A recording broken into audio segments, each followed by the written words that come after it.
Yeah, good morning. We'll be sharpening another knife today. Big thing on the agenda will be me showing you guys the tape that I use for the clamps. So this is just regular painter's tape. Cut two pieces. And then, looking at the knives, trying to pick a spot. So see that logo right there? I'm going to go all the way to the top of that logo whenever I go to clamp in. So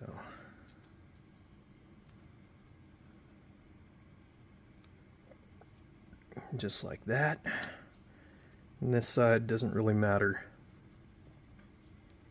as much, because this is the side that I'm always gonna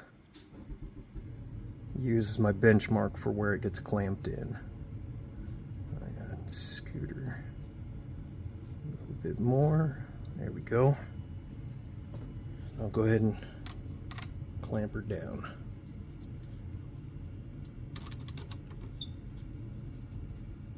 Notice I'm not clamping very hard, and that's to keep these from getting bent.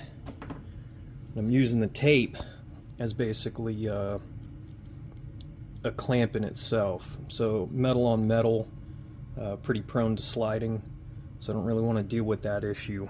So I put that tape in there, and then that makes it clamp down a lot easier without being excessive with force. So because this is a reprofile, we're going to go ahead and start off with the 120.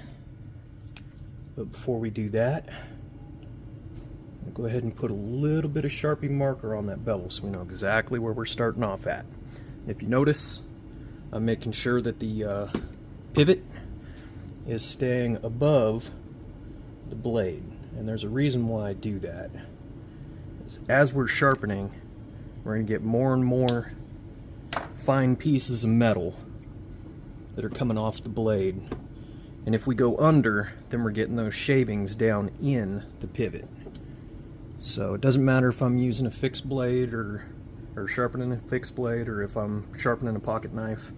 I do the same thing every single time, and that helps me from making mistakes like that. So 120 grit, if you look at it, the grit that's in there, that's what the peaks and valleys are going to end up looking like. And 120 grit is actually pretty aggressive. So to get it sorted out in the first place, I'm going to take a 3000 grit, which is basically a polishing stone. Go ahead and put that in there. Slide this back over. I don't know exactly what the angle is on this, so that's why I'm using a 3000 grit to try to figure out where the bevel actually is. So I took a guess. Figured this would probably be at about 20. So it looks like it actually could be 21, but 20 will be fine for me. So we'll go ahead and get that confirmed. I have so many pocket knives I have to keep them all written down, or I don't know what I'm doing. So I go ahead and use my angle finder. I'll place it on the arm right there. Looks like I'm a little bit off from where I usually put it. There we go. I'm going to go ahead and hit 0.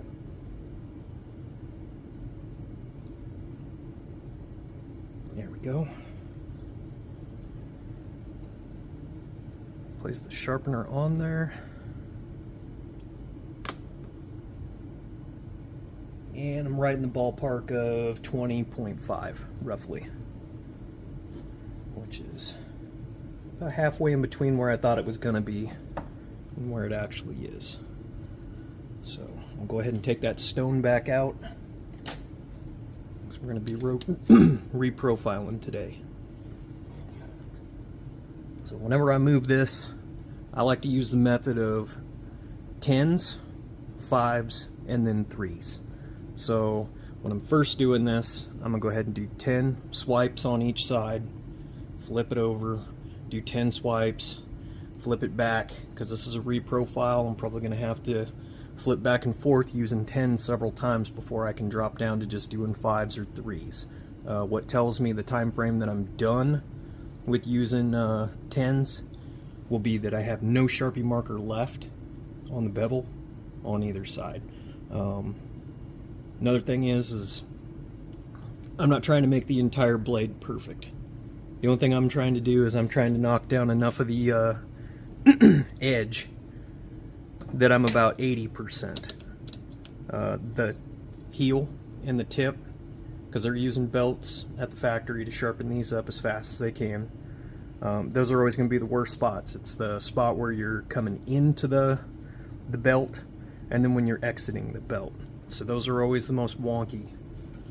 Another thing is whenever you're sharpening these up, you'll notice that some of them don't have what's known as a sharpening choil. This one does.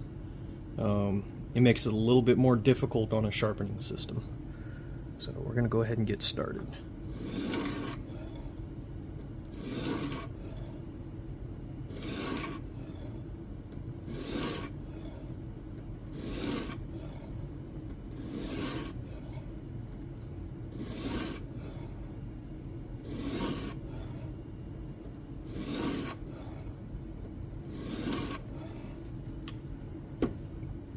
Metal today is N690. N690 isn't all that difficult to sharpen, so this shouldn't take too terribly long.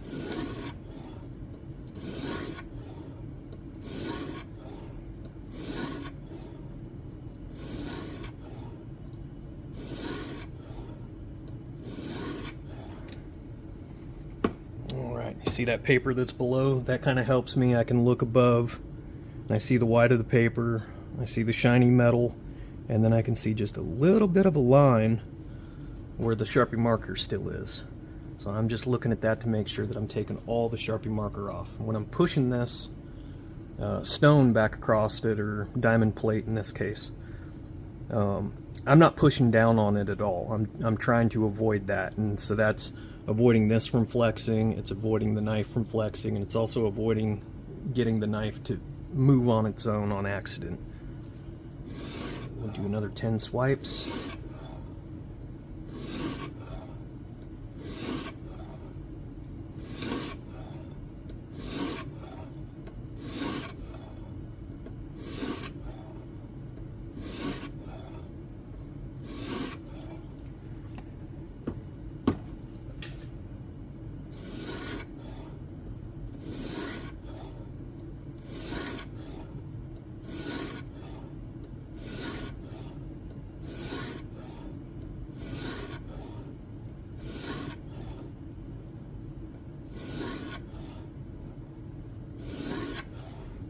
Go. All I see is a little bit down here at the end on the heel on both sides where I'm not fully removing the Sharpie marker. I'm going to do 10 more.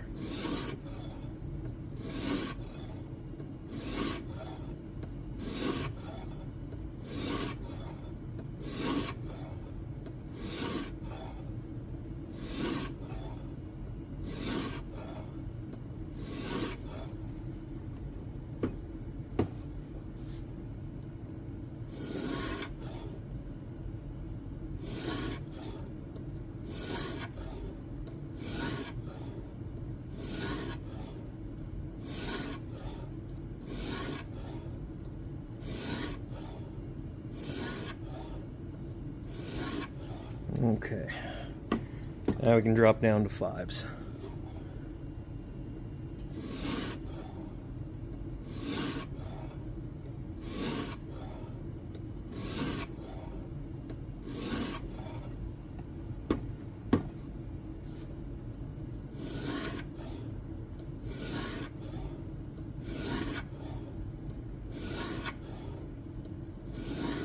Something to think about when you're working on a sharpener like this is that's a bolt. We've got a nut in here. So every time you're moving that back and forth, this has a tendency to be able to loosen up. And if you look at the coil that's on that, if this does pop loose, it's going to shoot off like a rocket. So before you sharpen, make sure you get this tightened into place make sure that it's good to go. Same with the Ruxin Pro or any of the other ones that are using a nut to try to hold in a spring or a coil. This one's particularly thick, so that one would fly.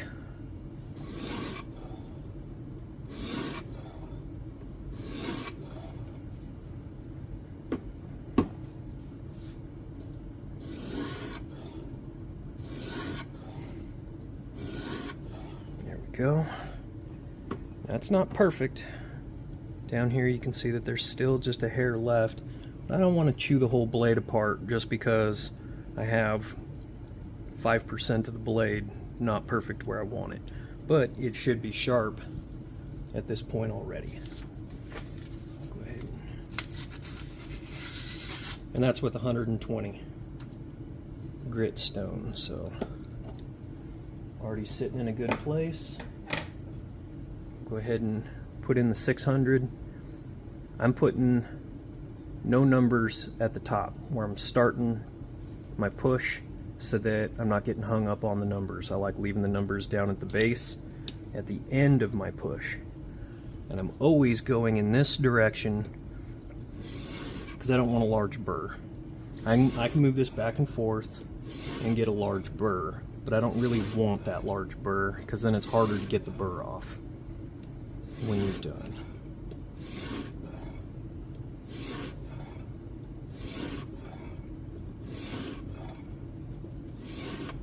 And because a 120 to a 600 is kind of large, I'm going to go ahead and probably do 2 sets of 10 on either side.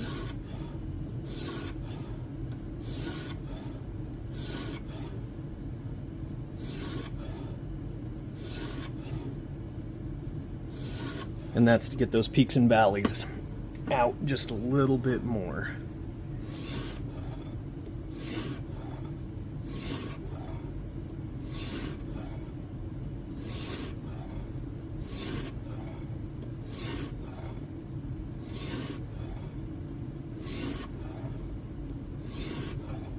You're reprofiling a blade. Anything below 600 is basically where you're reprofiling at. And that's where you're moving a lot of material. So this is actually moving more material than I typically remove. Anything at about 600 and up is starting the sharpening process, and at about 1,000, not really sharpening so much anymore as polishing. So once you've sharpened a knife up, you know what angle you have. Don't really need to drop all the way down to a 120 stone. You're just touching it up. Start off at 1,000. If that's taking too long, drop it down to like an 800 or 600, and then go from there. But these reprofiles, they usually take a little bit longer because you're just pushing through more stone. Notice how I'm treating the tip. I'm trying not to slide off the tip. I'm coming off the tip somewhere near the middle of the stone, so I'm not slipping off. If you slip off, that point will disappear. And the point of using a knife sharpening system is to help you not round out your tip. So it's more like a traditional stone. Now if you're using a belt, or if you're using crock sticks, usually it's going to make the tip suffer. Now I'm on 3s.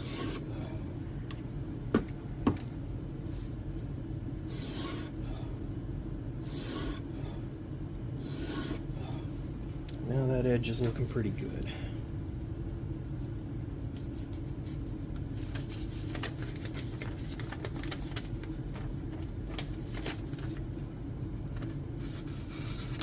There we are. So getting better.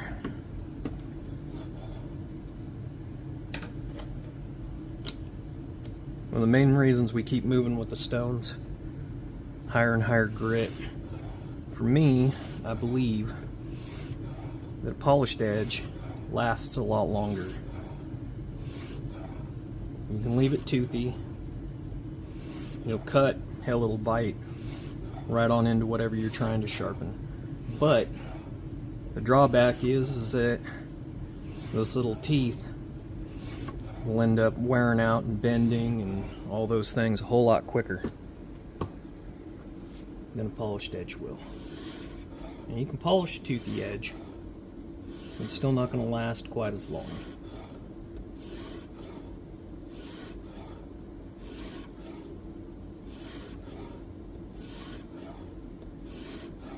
All right. 1,000.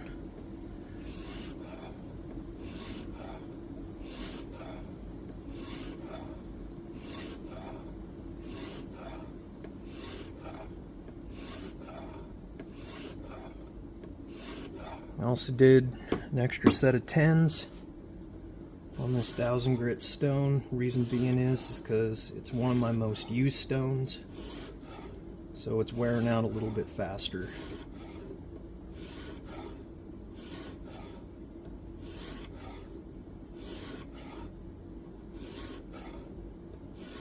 There we go. I can drop down to 5s.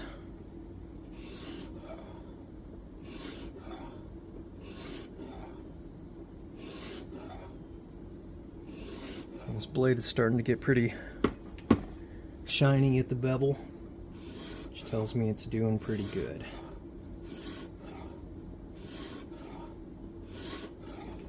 Like I said, at 1,000 you're basically polishing it. Now drop down to 3s. The only spot that doesn't look great is right here at the heel. And as we discussed before, that's pretty normal. The second or third sharpening, that'll be completely gone. And then you didn't wear off a whole bunch of metal trying to make it perfect on the first go, so you got a lot more use out of your knife. There you go. Some of my knives have 20 plus years worth of use on them, and I was taught not to overdo things on the first go, and so, hell, I still have them.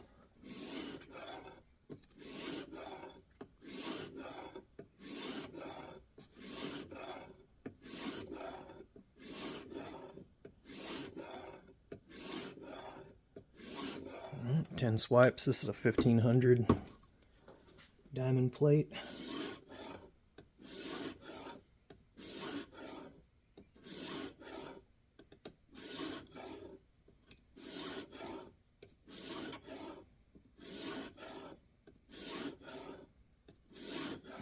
There we go. Now we're down to 5s.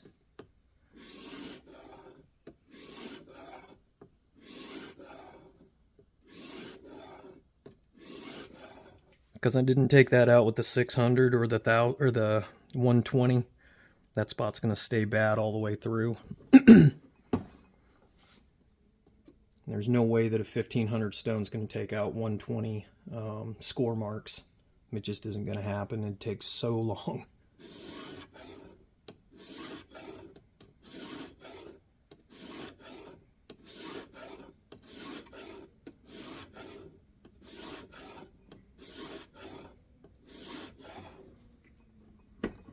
Something that lets you know that you're doing real good is this bevel should match the bevel on the opposite side. Not every knife, when you get it, is perfectly centered. So sometimes it's the maker had a boo-boo, and you're going to end up with a larger bevel on one side than the other.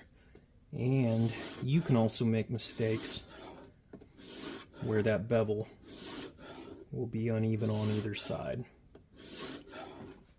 And mainly, if you have a bevel that's off and it's your fault, it started with the clamp.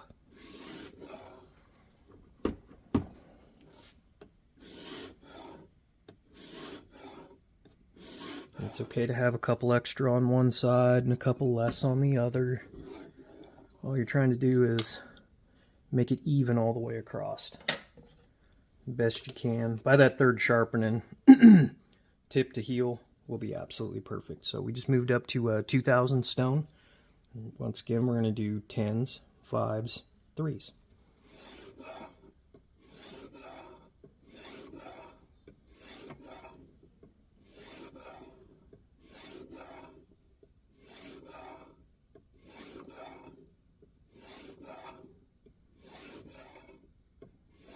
You know, she's real shiny now. Edge is looking pretty good.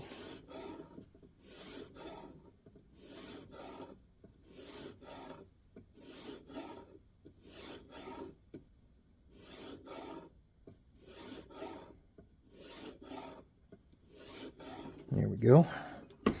10s are done. Now we're on to 5s.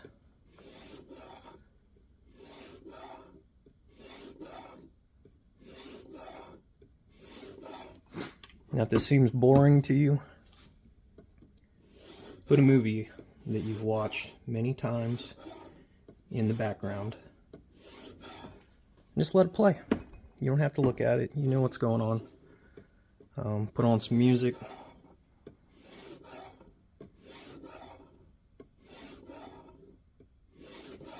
There we go.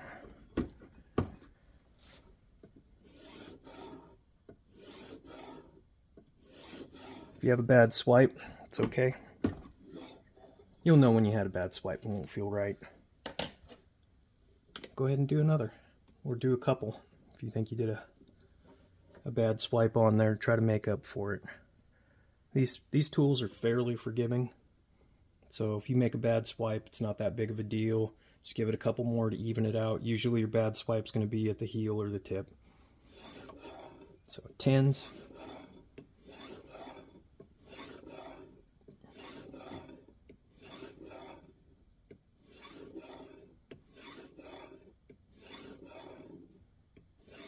And this is the final diamond plate, which is 3000 grit.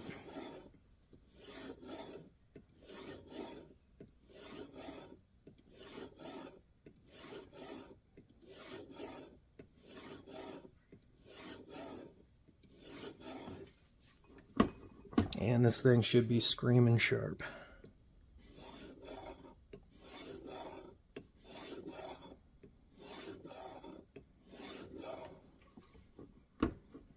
Sure is reflective though.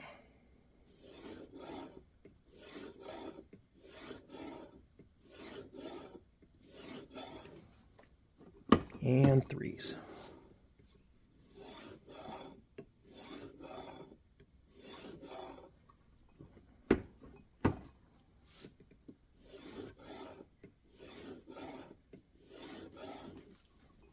Okay, that's the final diamond plate.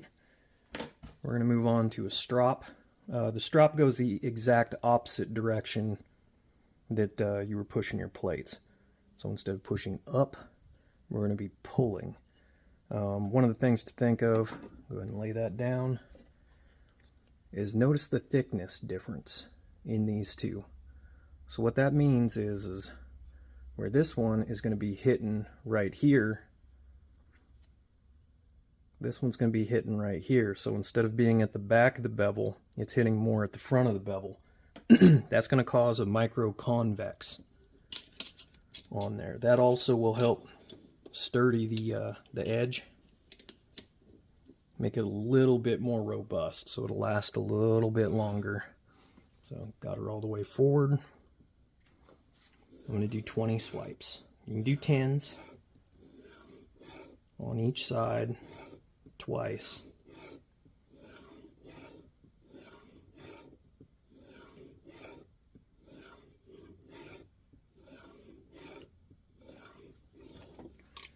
There we go.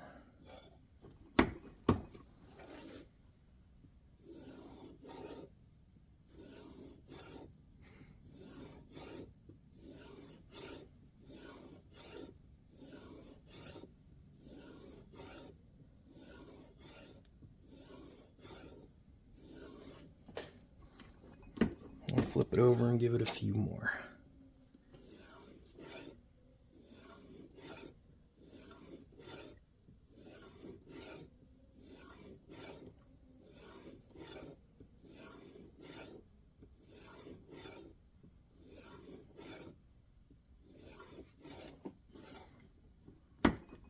And last 10s.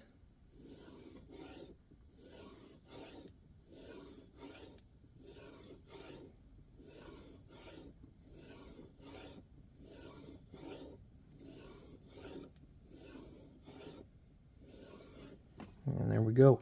Now when I flip this over, notice how I'm holding on to it. As I'm spinning this over, if this was to go off, I'm actually holding on to it.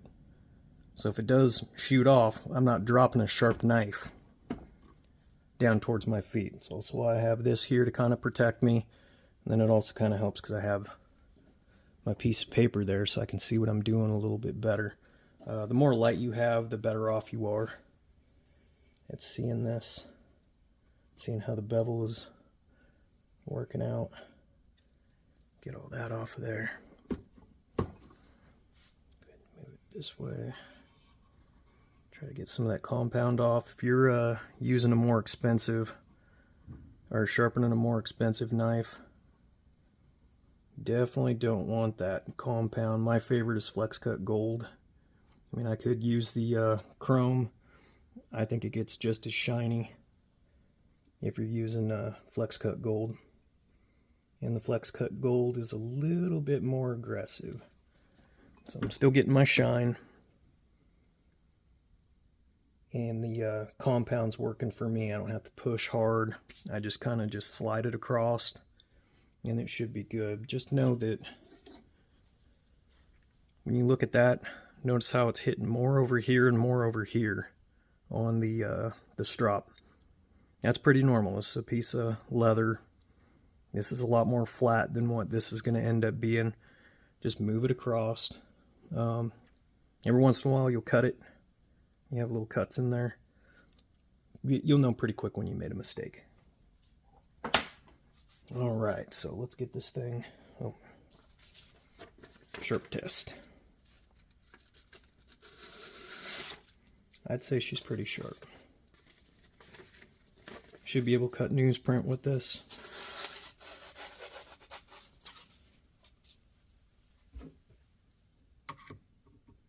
I'm probably wondering, well, how do we get all that Sharpie marker off there?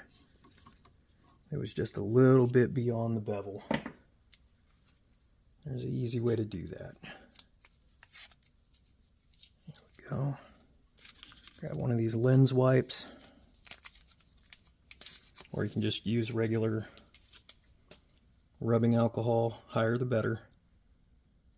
And then you're going to use a rag or something like that. You're just going to clean the knife off. You're also going to get a lot of your metal shavings off the edge, because we don't really want metal shavings in here in the pivot. And it won't be all snappy to open. There we go, clean most of it off. Now if you're doing a, if you're sharpening a kitchen knife, you want every bit of that Sharpie off there before you're using it for food. Some of these have different